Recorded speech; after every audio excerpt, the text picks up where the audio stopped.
It is so good to have you on the show. Can you believe the last time we sat down to talk to each other was 2018? In fact, I actually think it was 2017 because it became live January 2018. Isn't So that it must insane? have been, it must have been 2017. I Wow. know. I mean, Seedlip was just a baby. Yet you were just, I re-listened to it, and everyone who's listening to this should go back and listen to it to hear the beginnings of a huge story. Number one, of defining a whole new category of drinking. Okay, that's on your shoulders. And the fact that you had two of the Seedlip iterations, and you were yet to try to make the third. You were making the third, and you were having a tough time, and you said, I shouldn't have told anyone that I was doing it because it's not done yet. Yeah. Now there's four. So yeah, two became Yeah, four. And Seedlip grows yeah.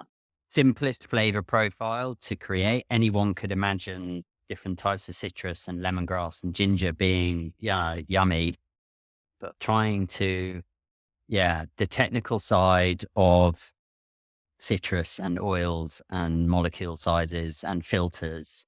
Yeah, real pain, Oh, I'm sure. Just by saying molecule sizes, I'm sure that's a pain. real Well, pain.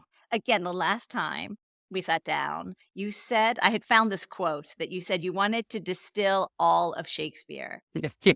All right. I love um, so I know I, we're gonna talk about your new bitters, but okay. from the time of pre-Grove to now, can you answer that question? Have you distilled all of Shakespeare? And you gotta catch us up on what you've been doing since then. Yeah, thanks, Susan. I mean, so I haven't distilled all of Shakespeare, but I have moved house. And in that time, and where I have moved house to is special for two reasons. One that is actually, yeah, loosely connected to William Shakespeare. There was a rumor uh, that William Shakespeare was buried in the grounds of where we've bought this new house. Um, and so probably 15 years ago, they sent a team of excavators, like forensic excavators in to try and see if they could find William Shakespeare's body, which they didn't. But there's my only connection now to William Shakespeare. So no, I haven't distilled the works of Shakespeare, but I know that back in 2017, actually from 2013 onwards, I was kind of interested in distilling anything. And so, yeah, I have distilled paper and I have distilled Oh, a book, but yeah, I haven't made my way through the works of Shakespeare. So we spoke in 2017. I mean, yeah, Seedlip was what, 2.5 years old, two products. We were probably in, I don't know, maybe 15 countries then. We took it to about 35 countries by 2019. And yeah, August 2019, sold the majority to Diageo. So I'm still a shareholder now in 2024, still involved, still the founder. I'm called a living founder, which is kind of a strange thing. But I guess when your other founders are Arthur Guinness and Charles Tanqueray, for example, who are dead, yeah. I am, yeah, slightly more unique in that sense in that I am alive. Yes, it's better to be a living founder than a dead founder. Yeah, I think so. So yeah, Seedlip, the kind of, it feels like it's been sort of a tale of two halves, really. The half leading up to acquisition and then the half since, and obviously the pandemic as part of that. And I am not carrying it all on my shoulders anymore, and that feels great. And I feel like I've made the right decision by bringing Diageo into it and getting an insight into how that amazing machine Mhm. works and how scale works and how you manage a portfolio of loads of different brands under kind of one business unit. So yeah, that's happened. Had a couple more daughters. And then really, I mean, I've been working on seasns since 2017. So Oh, that boy. that by the time we will have spoken later in 2017, I would have already been in my kitchen ordering all kinds of God knows what herbs and spices and seaweeds, etc. And playing around and making, individual glycerin extractions of lots of different flavors, really with no aim in mind other than to play and experiment. And yeah, fast forward it to kind of now, and we've just launched, a pair of cocktail bitters called Season, that's only in London, UK at the moment. And in June, we launch in New York and the US, which is the biggest cocktail bitters market in the world. So that's exciting. Well, before we get to season, Yeah, um, sorry. no apologies. Let me not get carried away. No, get as carried away as you want to. But before we talk about that, um, and this is a big question, and I did not prepare you for this one yet. But when you look back or you think both look back and think about the market today, can you believe that and I do give you the credit of creating this whole non-alcoholic category of spirits. I mean, you really were the first. And now there's so many out there and young kids aren't drinking, or should I say they're choosing non-alcoholic beverages. I definitely choose non-alcoholic beverages when I go out. Um, you've created this. How do you feel do you feel anything? How I don't know. It's like, do you go, wow, I can't believe I did that? Or like, I can't believe it opened this, or of course it would have. I just like unlocked the gate and it all came out. I mean, how I think it is it was, hard to look at it and as a whole big picture? no, I love looking at massive things that, I can't quite understand necessarily. I enjoy that. I think I just look at it probably in 3 or 4 dimensions. And the first dimension is I didn't set out to start a business, and I didn't set out to start a category or invent a process or create some sort of movement. I didn't. I was driven by wanting to kind of just play around with herbs and spices and learn how to distill something. Nothing to do with drinks. So I look at it firstly from the accidental business person sort of Uh-huh. dimension. And then I kind of fast forward right through to, oh my God, and back then, we had Bex Blue and O'Doul's, and that's it. And that was it. Right. Yeah. So we didn't have a non-alc category, and there were no menus, and there were no products on shelves, and there were no influencers or podcasts or awards or events Or or magazines stores or or stores like Club stores, Soda or stores, Boisson. exactly, or Uh-huh. bars, or nothing, Nothing.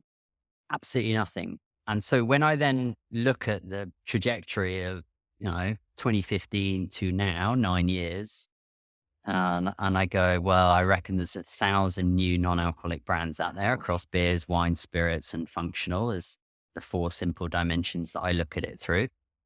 And this category in only 10 markets is worth north of $13 billion. I'm kind of like, on the one hand, I'm like, wow, that's a real thing. That's not just me and Seedlip as it was for the first 3 years when there's nothing else out there and we were doing all the heavy lifting. That's like thinking right now that there are loads of people around the world drinking non-alc products.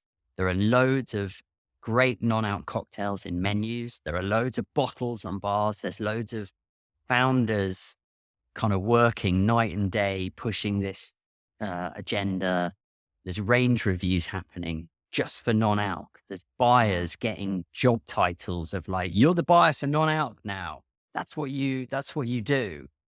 Or there's people developing liquids or building massive machines, spinning cone technology and huge machines, or signing off checks, as AB InBev, I think, just did last week, that they're going to spend $40-50 million on non-alc production capability in the UK. Somebody's like signing off that kind of money. And you're like, wow, that's crazy. Yeah. But But, and there is a but, because I am sort of continually dissatisfied, Susan, basically. So I'm like, it's still really early days. The quality out there is very varied. Right. There's some brilliant people doing brilliant things, Right. but there's also some rubbish. And there's also some people doing things for the wrong reasons and trying to make a quick buck and jumping on the bandwagon. But for a category to, and I don't have any other reference points, maybe I should, but for a category to have gone from, whatever sort of beer volume, non-alc beer volumes were back in 2015 to now have what we have, and to be able to accelerate at the speed that it can accelerate globally, not one market and 10 years later another market, like happening globally, is both so exciting because it feels like we're just at the beginning. And I most days I'm incredibly optimistic about this space. And then, you try a rubbish product, or you see someone taking shortcuts, and you're kind of, nah, that's not really very helpful for the category. But yeah, for the most part, I feel like I'm just getting started. So I'm kind of like, well, I'm sort of 10 years into knowing about non-alc, and I reckon I've thought more about non-alc than anyone else in the world. Yeah, I'm sure. I might not be the expert, but I Uh-huh. definitely spend more time working on and thinking about non-alc and how people socialize and psychology of ordering a drink and all that kind of good stuff. I feel like it's only just getting started. Now, do you feel that same passion now for bitters? Yeah, I kind of I feel a different passion Uh-huh. for bitters, but very similar in the sense that, you know, non-alc wasn't a thing and people didn't know what it was Right. or why it was needed or why it was interesting to people, or maybe why it had just gone totally under the radar as an opportunity.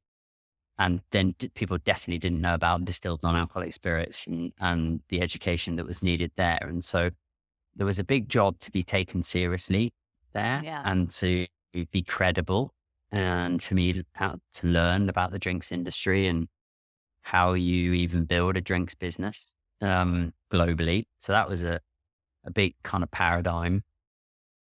With cocktail bitters, it's a different challenge. The challenge with cocktail bitters, there is a category. Of course, right. I should have, yes, of No, course. no, I but should say, I guess I wanted to reform that too. Of course, you have the passion. We know that. But about reimagine, you had said last time we interviewed that you said you wanted to reimagine things for the modern age. And I yeah, and guess it's cocktail bitters is exactly that, Susan, in the uh-huh, sense that you've got 5,000 years of bitter medicinal history, right. and you have got one of the most significant monopolies in any drinks category in the world to go up against, right? Right. So you could say there's a sort of David and Goliath type storyline to non-alc versus alc, right? Like Yeah. the little guys and the big kind of incumbent, and then you've got I see the similarities with seasn being the David and Angostura being the Goliath, and not that I'm not doing this because I want to try and steal from Angostura or I don't want Angostura to grow. Part of the reason I'm doing this is because nobody should have 92% market share, right? No, that's kind of unfair. It is. That's kind of unfair. I'm doing this because I feel like cocktail bitters are this incredible category and this incredibly underestimated, these incredibly underestimated liquids that, forget the ABV, in terms of what they can do to a drink and how they can elevate or season it or brighten it, balance it or add more complexity. Like, they're incredible. And you can do that with this small concentrated amount of liquid. Amazing. Really easy to use. three dashes, a few dashes, that's all you're talking about, to add like loads of flavor and this wonderful kind of salt and pepper functionality.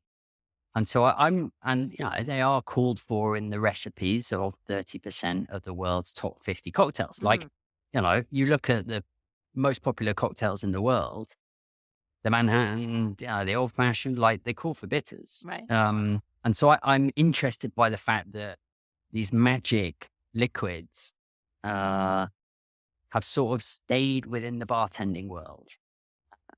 Yeah, exactly. I actually was gonna say that. I make some drinks at home. I'm certainly no bartender, but I am, even though I've been interviewing people and kind of in this industry for about, almost 10 years now. My podcast's been going for 8 years, that I still really don't know what to do with them. I know it calls for it, and I think really I would say home bartenders might, but person who's making a drink at home who's not into the whole home bartending thing probably has a bottle of Angostura at home and really has never used it or doesn't really know. You say salt and pepper, but it's like, but I'm not sure really what that is. You Yeah. know what I mean? Like, okay, I got it, salt and pepper, and how is it going to change my drink? And will I have wasted all that spirit by adding something in? Yep. So, what those are the questions that I would have. When I guess go back to a little bit of the origin. You said, you're always playing with this stuff, but why? What was it that you where you said, okay, I'm gonna take this bitters thing and to a different level, or I'm gonna start working on it. So there are um, a few different observations, I guess, that I made. Um, and this took me 6 years, maybe 5 years to get to, right? So Uh-huh. this was and it wasn't my number one focus, but this was a kind of gradual process of questions about the cocktail bitters category of like, why does Angostura have such a big share? Why is the repertoire so limited in terms of like it's only really in 5 or 6 classic cocktails? Like, Wait a sec. Before that, did it just pop into your head one day?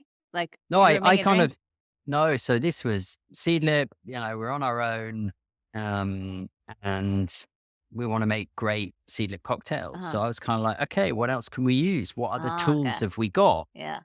Okay, maybe I could make some glycerin based, so non-alcoholic.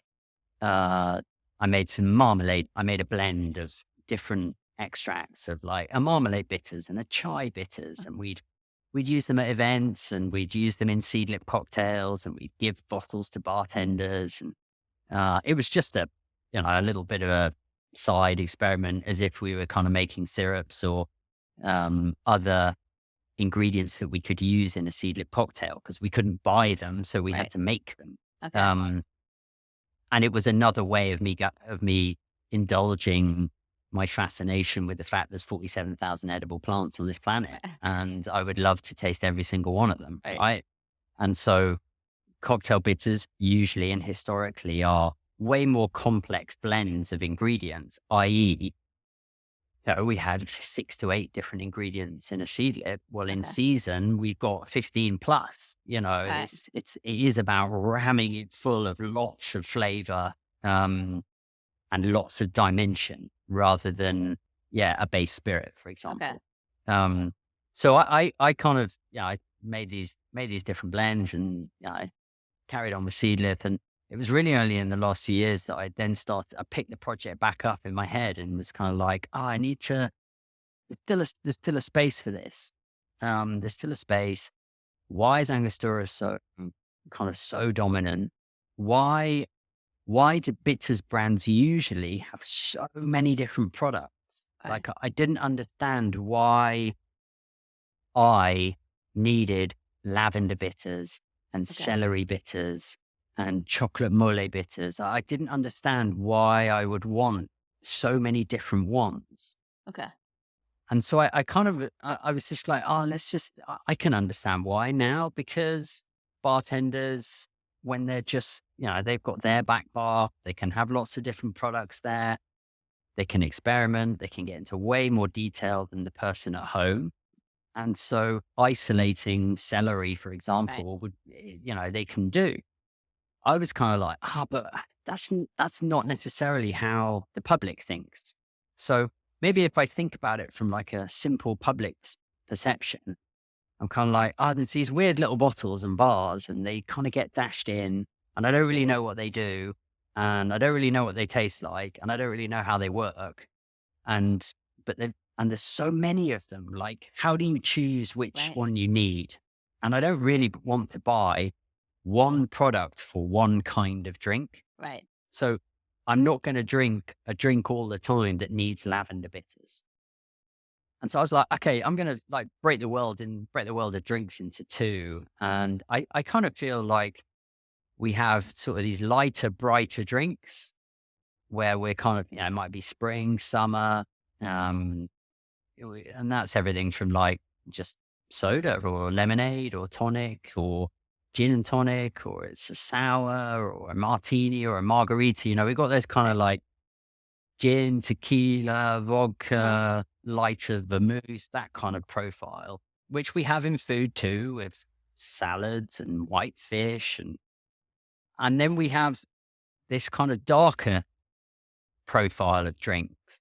And that's everything from like your dark spirits, your bourbons, your Right. cognacs, your rums, your Manhattans, your old fashions, gingers, cola, those kind of stronger, darker, richer flavors that also we have in food of game or Yeah. curries, Right. Yeah, of meat, course. meat. And so I was like, just really simplistically going, I'm going to make a product around this lightness, and I'm going to make a product around this darkness. And it's not going to be about needing lots of individual different flavors. Mhm. It's going to be two blends. And there's a light one, and that's for your lighter style drinks or food. And there's a dark one, and that's for your dark style drinks, food. And I can make them zero point zero because they don't need alcohol to do their job. I can make them Right. vegan because I'm going to intentionally do that. They're non-GMO. I'm not adding any sugar. I can, what I call, approach this from first principles. So I can build something up rather than kind of taking something Okay. down, if that makes sense. Uh-huh. And so, yeah, we've ended up with season light and season dark, and they're really, really different. But they're great in your drinks. So whether that's you making your soda or sparkling water just more interesting and flavorful, or it's adding it to your whiskey eyeball, or it's adding it to those simple mixed drinks that you can make at home. Um, it was all about it. Well, it is all about trying to give bartenders and chefs amazing tools that are just so intense and full of flavor from a modern kind of relevant brand, and trying to then show the public how easy and cool it can be when you just add a few dashes of this liquid. And You can can you make tastier drinks. verbalize the here, let me get them. Hold on. For the YouTube watcher. Yes, there's Yes. So here we have light and dark. yes. Um, so can you verbalize maybe one at a time? I don't even know if it's possible for you to do that. Kind of say if you're having tonic or a martini or margarita, what say you're using season light, Yeah. what you hope, I guess, taste is so subjective, but what you hope that someone adding light would get from it, or what flavor Yep. profile. You say there's 15 or so in here. So What do you think stands out, or maybe mention or tell me some of them that are in here that people yep. could look out for. So first thing to do Mhm. if you get a bottle of season is try them neat on a teaspoon. Okay. That's the best way to get under the skin. And secondly, then try it in some sparkling water to lengthen it, and you get your kind of so that's one place to start. The second place, if you haven't bought a bottle of season, um, is season light. Is I mean, we've got lime and grapefruit and rosemary, and Sancho pepper and sea salt and kombu, which is a seaweed. And we've got this incredible ingredient that is a compound from the mint plants that is left over after you extract menthol. It's called cis-3-hexanol. It's the most unnatural sounding name, but it is a totally natural compound, and it is fresh cut grass all day long.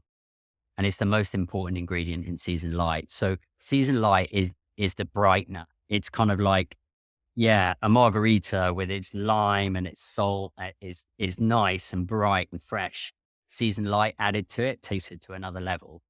So this is real sort of spring, bright, summer's day, green, fresh, bright. It actually foams. So you don't even need, you make a sour with this, you don't even need any egg white, which is pretty cool. That is cool. Yeah, which was a happy accident, actually. That was not designed into creating the liquids, but it's nice if you don't need to use chickpea water or you don't need to use an egg white. All kind of helpful. Even with just 3 dashes, it foams? Even with just 3 dashes, yeah. Oh, that's cool. Now, you've listed, a lot of the things that are in it. How hard was it? And we'll get into the dark in a sec, but how hard was it to choose for both? If you've got, 42,000 flavors out there, how did you choose them? I mean, how long, or should I say, how long did it take? Was the trial and error for these? So I worked with about 80 different plants. There Uh-huh. was no way I could get my hands on 47,000 to muddle through. I But wasn't expecting to. I kind of experimented with about 80, and my process was really simple. It was literally as simple as take an A3 bit of paper and draw a line down the middle and start organizing my thoughts around taste and flavor in terms of ingredients. Okay. And so, and start putting together basically hypothesis blends.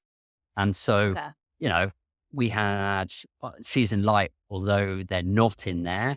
I had everything from like celery, elderflower, parsley, thyme, mint, spearmint, all those sort of lemon, all those Uh-huh. kind of like bright, really fresh, uplifting kind of Okay. flavors were all on the light side, including, all of the ones, the lime and the grapefruit and Right. all the ones that we've got in there. But I was sort of, I see flavor in color. So Uh-huh.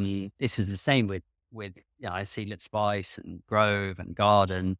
They kind of start out as colors and smells, and that's been the same with Season Light and Season Dark. Is that they kind of, there's a reason why this has got this kind of electric green, Right. neon green on there, and there's a reason why Season Dark It's red. has got that kind of Uh-huh. really bright, vibrant Yeah. red. Was because I sort of saw them in those dimensions. And then it's just about taking the time to go through the hypothesis blends basically Uh-huh. and see what's working and what's not working. Now, what was on the list for Season Dark? Yeah. So Season Dark, I mean, totally different, but more in the kind of Angostura aromatic kind of camp. So it was an opportunity to kind of, go, if you'll indulge my color theory, sort of reddy brown, that kind of area, sort of forest flory colors. So we've got cinnamon. That was going to be the first one that I was going to say, like cinnamon, go. cumin, tobacco, those kind of. Yeah, star anise, Uh-huh. black pepper, smoked cherry wood, cola nut, red chili. We've got some cocoa in there, some orange.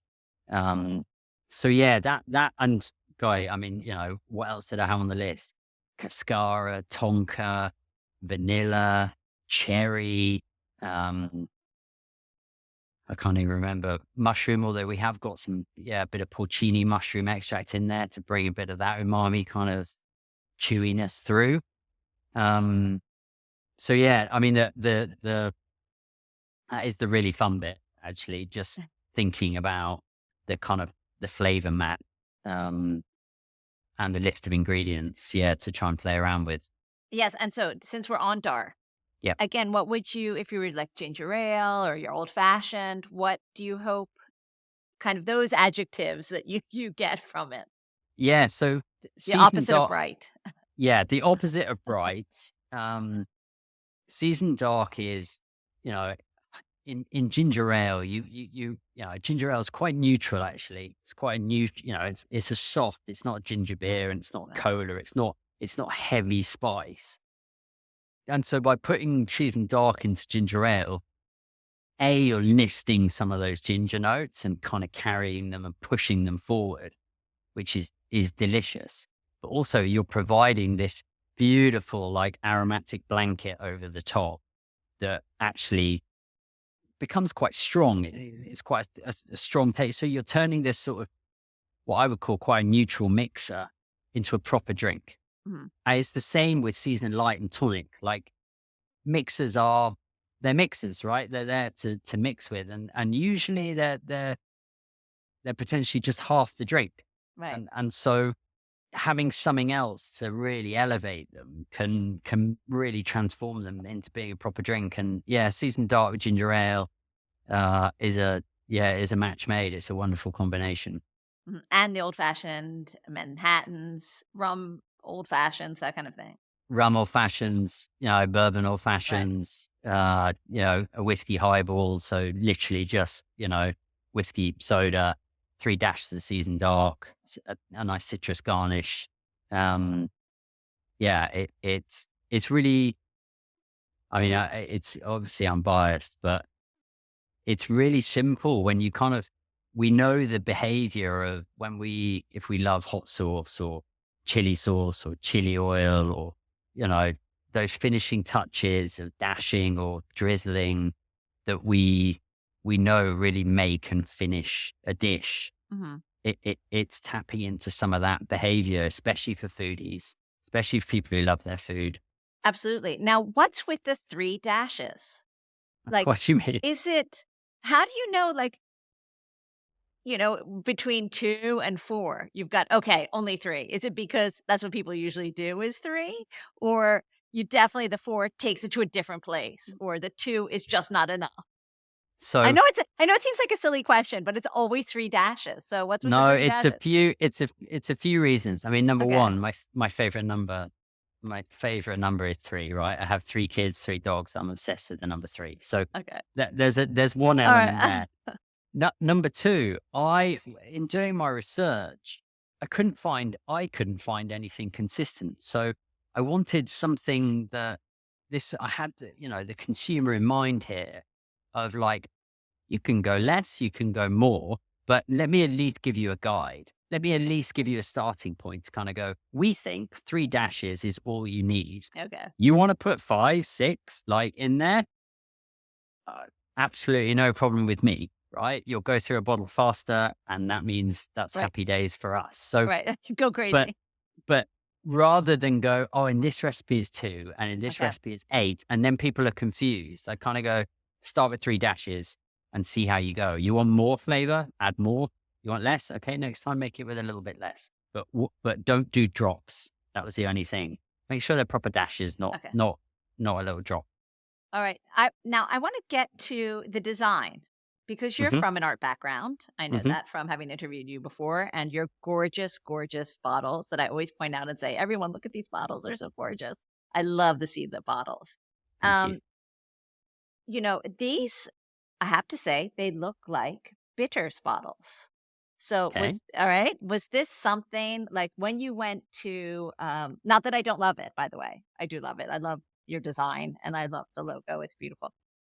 But uh, when you were decided, because you have obviously fabulous taste and are from an art background um, and worked in design, Hmm. when there are a billion bottles and bottle types to pick out, what was the reason for this one and well, we know the light and dark, but having calling it season and Hmm. things like that. Tell me about a little So bit about the marketing of it, yeah, so as because you can imagine, I find these stories really fascinating for bottles and yeah, choices. and everything was intentional. So number one, the 4 biggest cocktail bitters brands in the world, guess what? All have this kind of bottle, Uh-huh. right? So I believe it's the best format for usage, for Okay. dashing in terms of weight, in terms of ergonomics. in terms of shelf presence. And really importantly, we didn't want to do the droppers. We didn't want to make it fiddly. Okay. So the pourer, the dasher in the top that delivers about 1 milliliter per dash, Hmm. is also used by the 4 biggest cocktail bitters brands in the Yes. world. So that was very deliberate. Second point, we have a black sprayed bottle, and we've got a black Okay. sprayed bottle for 3 reasons. You can see I think about this kind of stuff, Susan. I know you do. So, That's why I asked. so, I know there's a story in there. so number one, it's to stop it. Well, it's sprayed black for UV protection, right? So there's a really Okay. functional reason that it protects our liquids, and these liquids have got really good shelf life, like 2 years once opened, because they're so concentrated, and we want to protect that. So it provides that protection. Now, number two, I couldn't see any other black bitters bottles out there, and thought it provided really great contrast and standout. And number three, it has nods, and I don't mind people saying this, that it looks like soy sauce, right? Oh, That okay. it's got some of those, you find quite a lot of either Yeah. clear soy sauce bottles Uh-huh. with very dark liquid. Yeah. Yeah. But yeah, just nodding into some of that condiment kind of space. Okay. I thought was quite interesting. And then, obviously we've got the white canvas and the black canvas Right. for light and dark. Yeah. So I wanted a really, there are 803 words written on the Angostura label. And I know that because I counted them. And we have 153 words on our whole label, and half of those are mandatory, right? Half of those are Okay. like our nutritional panel, Uh-huh. all of this kind All of the stuff. stuff all that Yeah. stuff that you Yeah. find Yeah. down the Yeah. sides. But I wanted it to be really take people on this journey of like being really simple. So that's why it's called seasn, because that's what you do with it. That's why it exists. That's what we want people to do with it. And then light and dark, really, really simple. They Right. are cocktail bitters. And then we've chosen the martini kind of coupe Right. glass in the shape of a plant. And that leaf in green is the leaf from the shrub that is our bittering agent. So the Okay. really bitter shrub that we use is called King of Bitters, which Okay. is a wonderful name. It comes from India, and it's, as the name suggests, super, super bitter. And so we wanted to just pick that out in the design. So yeah, it's a hopefully simple, to the point kind of piece of design, because we didn't want clutter, and we didn't want a whole load of information for people to have to wade through. And I love these designs. I love the drawing. It's very sweet. Yeah, the little And the icons icons. Uh-huh. and the tasting panel, Uh-huh. sort of how Yes. green, how zesty, how I know. bitter, how salty. Yes, that's backwards for everyone, but yes. Uh-huh. Yeah. Yes. Uh-huh. And yeah, there's my signature on there. I mean, that's taking up Yeah. way too much furniture, Ah, way too much real estate on the label there. But yeah, it's just trying to be, we talk about, as a brand, we talk about being bold and foodie and helpful and playful. And so they are just drinks, and they can be fun, and dashing and making a mess and trying things should be fun. And we want to be helpful. And this is for foodies and people who really care about, food and flavor and spices and herbs and seasoning. And we started at the top again, and, season's in the Fat Duck, and it's in all these Michelin star restaurants in the UK. And we're going to do that same model, very similar to Seedlip, of starting at the top and working with so many amazing people that were part of that Seedlip journey. But chefs, particularly people who really, really understand flavor and taste and ingredients and seasoning. I love bartenders, but I also love chefs' palates when they can just treat something in such isolation as an ingredient. And so, yeah, it's been a great start. I mean, we're only a few months old. This is like back to the beginning. Uh-huh. It's back to being a startup. It's back to the messy, intense, stressful, Um, Well, but I there's kind of wouldn't have it any other way. well, there are two things that I was thinking. You talk about chefs. Uh, is there a way that you see it working with food? Do you see that, like, because sometimes I put the other people's stuff on ice cream, because I did have Daniel on the show, who's the brand ambassador for Angostura, and he's like, "You've got to have it on ice cream." So I was wondering things like, I can't wait to try. I haven't had any ice cream lately, but the dark on ice cream, or the light on sorbet, or lemon Yeah. sorbet or something. Do you have any, like, guide to what you should start that with? I mean, so first, I mean, the very simple answer is, oh my God, you put it in anything you want, Of food, course. drinks, whatever. The beauty, I put seasoned light in my pesto. I've tried it in macarons.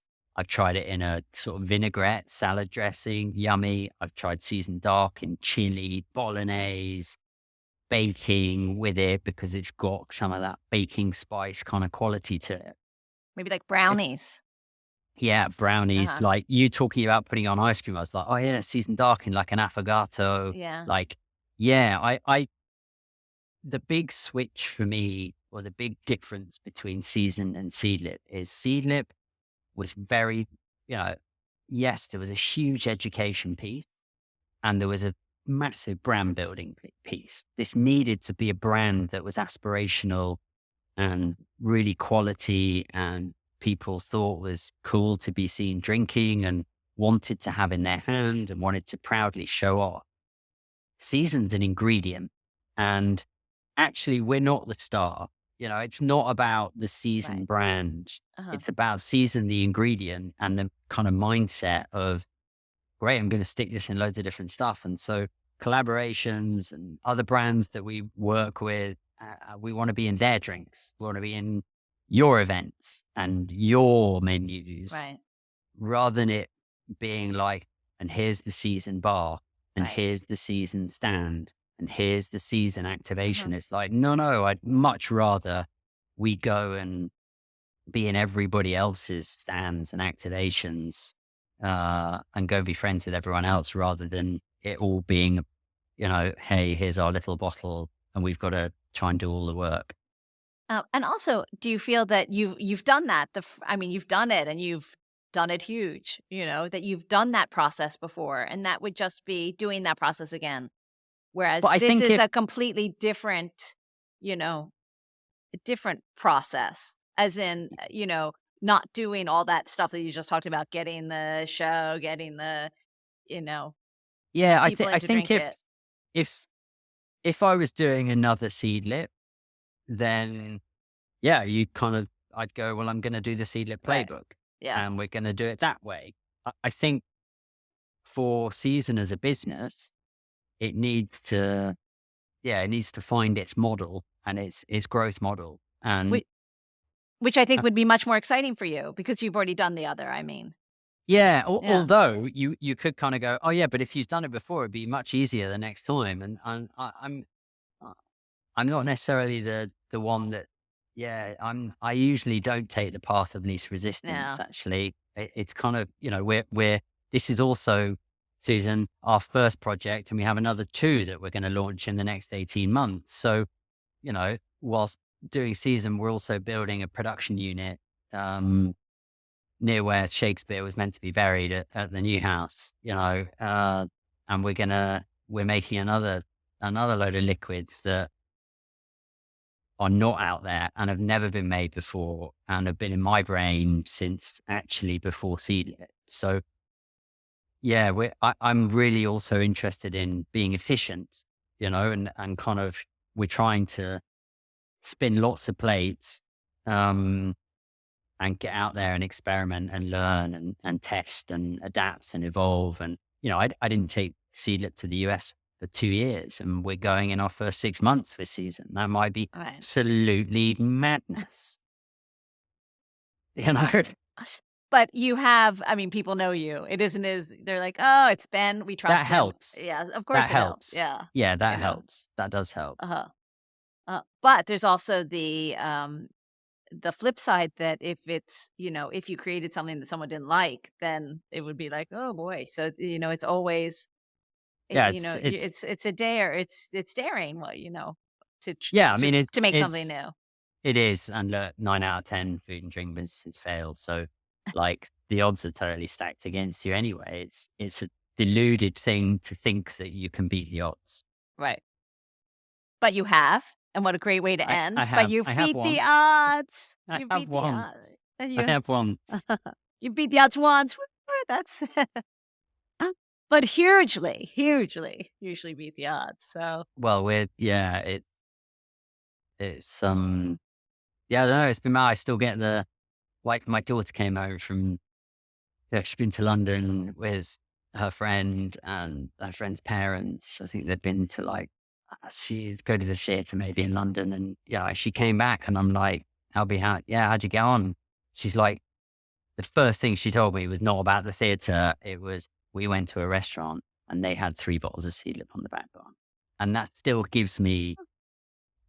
makes me excited. And I still am always going to walk into a bar or a restaurant or a hotel or a drink shop and do a really fast scan of whether they've got Seedlip in there. Like, and if they have, amazing. Like when you're my 4.5-year-old, we're in the local farm shop this weekend just gone, and she spies bottles of Seedlip and she's like, there's daddy's drink. And you're like, this is, that gives me the feels, that's great. well, your kids aren't the only ones. I always, when I'm in the States, because I've interviewed so many people who've created things, I'm like, oh, look. And I usually take pictures and send it. I've done this with a few people and be like, oh my God, this is my local. And they're like, yes, I know. We've been in the US for 2 years. It's our #1 market. We know that, Susan. And I remember saying to someone, look, I may not be part of your family, but you're part of my family because you've been on Correct. my show and I know your history. And he's like, no, you're right. I understand. So I Yeah. also look out for the things and I go, look at that bottle. As I said, I told you, I've sent bottles of Seedlip to Italy because someone said we don't have great non-alcoholic beverages there. I was like, well, you got to have Seedlip. Let me see if I can send it. Oh yeah, I can. Yeah. And, Thank you. plus your gorgeous book, your gorgeous cocktail book, for Seedlip. So, now they make it. And actually the last time I was in Italy, they were like, look, we made this whole jug just from you. Yes. So, No excuse then. yeah. No So now excuse. I'll tell them they need to have season in Now those they need season. cocktails. Exactly. Yes, Exactly. exactly. So this was great. It was so great to catch up. Hopefully it Yeah. won't be Thanks, another Susan. 6, 7 years the next time. And if it is, I know you will be creating something equally as fabulous. It better not be that long, because otherwise my next 2 projects have really, really gone badly wrong because they've taken, a lot longer. No, I will absolutely keep you posted, Susan, because Okay. there's more exciting things coming down the track. I'm sure there are. Well, thank you again. It was lovely speaking to you and spending an hour or so learning Thanks, about your Susan. season. And I've been using them and they are delicious. And, I'm a tonic drinker and it's just been a whole different tonic. So thank you. Thank you. All right. Speak to you soon.